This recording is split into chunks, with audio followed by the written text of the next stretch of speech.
De population sont une réalité historique. Vous ne construirez jamais de mur assez grand pour vous protéger de l'aspiration de chaque être humain à une vie meilleure. Il faut donc permettre à chacun de vivre dignement là où il est, mais cela exige de faire cesser une certaine hypocrisie. Car ceux qui stigmatisent les immigrés sont les mêmes qui soutiennent les politiques libérales dévastatrices pour les pays du Sud, les mêmes qui promeuvent des accords de libre-échange inégaux quand ce ne sont pas des guerres. Le capitalisme néolibéral n'a d'autre vocation que d'épuiser les ressources et les êtres humains et de rendre le monde fondamentalement inhabitable. Oui, collègues, votre hypocrisie vous fait trébucher d'une bêtise à l'autre.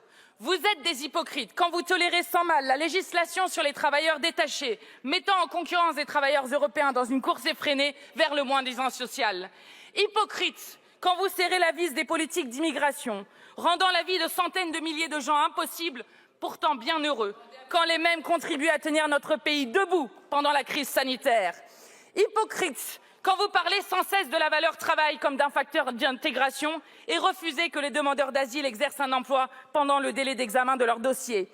Hypocrites quand l'État lui-même fabrique des sans-papiers par une dématérialisation inhumaine. Pas de rendez-vous en préfecture, pas de renouvellement de titre, pas de renouvellement, peu d'emplois et parfois plus de logement. Hypocrite car vous entretenez la délocalisation sur place des secteurs entiers de l'économie, du BTP à la restauration, en passant par les services à la personne, reposent sur cette main-d'œuvre bon marché, condamnés à la servilité par la menace qui pèse constamment sur leur tête, l'expulsion. Hypocrisie ultime lorsqu'en plus de fabriquer des personnes sans papier, vous les exploitez. Je salue les travailleurs sous-traitants de la Poste présents ici en tribune.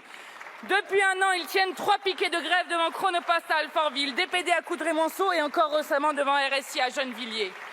Vous savez que la Poste, entreprise à capital public, emploie des personnes sans papier corvéables à merci. Temps partiel imposé par des salaires de misère. Embauche à 3 ou 4 heures du matin. Pas de paiement d'heures supplémentaires, pas d'arrêt maladie, ni de pause réglementaire. Vous le savez, qu'avez-vous à leur dire? Vous préférez laisser l'impunité patronale perdurer. Hypocrite enfin, quand certains parlent ici de retourner en Afrique et font travailler des personnes sans papier dans leurs vignes, comme Monsieur de Fournas. Ayez au moins les atours de la cohérence. Mettez un terme au régime des travailleurs détachés et régularisez tous les travailleurs sans papier. Collègues, l'immigration est un phénomène qui connaîtra des changements d'échelle. Les conséquences du dérèglement climatique conduiront 1 milliard de personnes sur les routes de l'exil. Dans ces circonstances, il nous faut choisir le chaos ou l'entraide.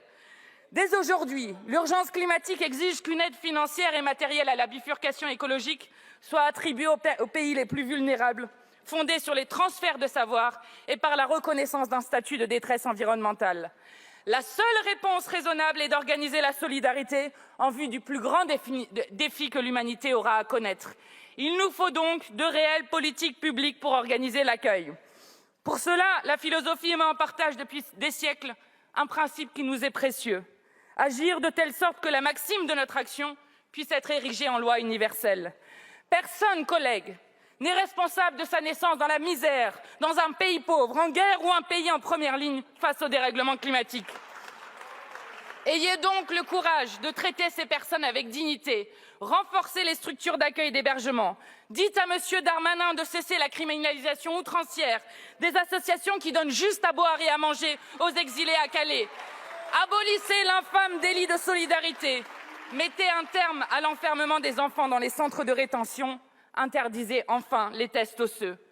Cessez, pour finir, votre chasse sur les terres de l'extrême droite. À l'heure où nous parlons, 342 jeunes dorment devant le Conseil d'État après avoir passé 6 mois à la rue.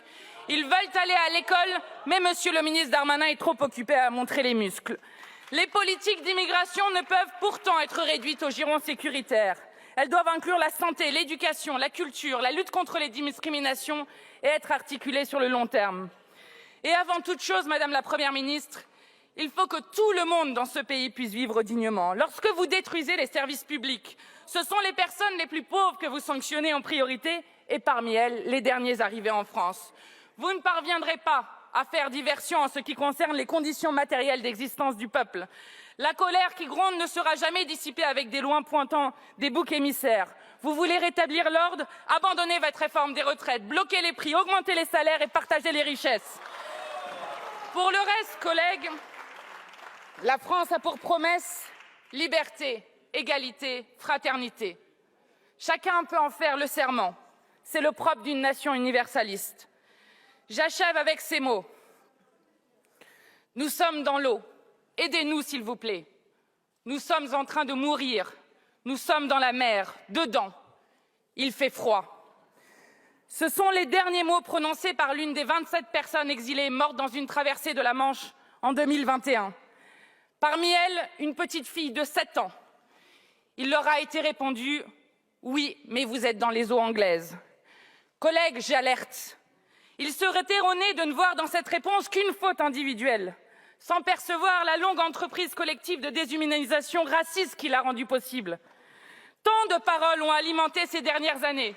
Ce processus au terme duquel certaines vies ne valent pas la peine d'être sauvées et certaines morts d'être pleurées.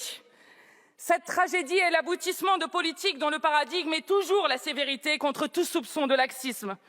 Nous savons au fond quel est le point culminant de cette rhétorique mortifère, le laisser mourir en mer. Encore une fois, il faut revenir à la raison. L'humanisme n'est pas une opinion politique. Elle est une exigence morale qui s'impose à tous.